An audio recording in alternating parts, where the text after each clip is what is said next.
Charge টেংকৰ পৰীক্ষাৰ আগমুহূৰ্তত পুনৰ গুৱাহাটী মহানগৰীৰ খাৰঘুলিত সংঘটিত হ'ল ভয়ংকৰ জলবিস্ফোৰণ। যেহেতু পানীৰ চাপ নিয়ন্ত্ৰণৰ বাবে চাৰ্জ টেংক অনা হৈছিল।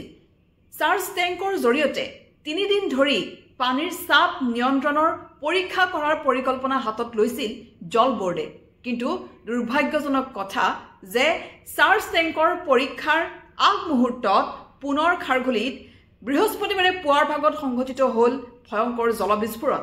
ইতিমধ্যে বিগত বৰ্ষত অৰ্থাৎ 2023 বৰ্ষত খাৰঘুলিত যি ভয়ংকৰ জলবিস্ফোৰণৰ ঘটনা সংঘটিত হৈছিল আৰু সেই ঘটনাত এগৰাকী মহিলাৰ মৃত্যু হৈছিল। আৰু তাৰ পিছতে খাৰঘুলিত চাৰ্জ টেংক অনাৰ কথা চিন্তা কৰা হৈছিল আৰু সেই চাৰ্জ টেংকৰ জৰিয়তে পানীৰ যি চাপ সেই পানীৰ চাপ নিয়ন্ত্ৰণৰ পৰীক্ষা কৰাৰ পৰিকল্পনা কৰা হৈছিল। আৰু 3 দিনৰ বাবে যেহেতু সেই পৰীক্ষা কৰাৰ যি পৰিকল্পনা হাতত লোৱা হৈছিল, কিন্তু তাৰ পূৰ্বে আজি অৰ্থাৎ বৃহস্পতিবাৰে পুৱাৰ ভাগত পুনৰ খাৰঘুলিত সংঘটিত হ'ল ভয়ংকৰ জলবিস্ফোৰণৰ ঘটনা।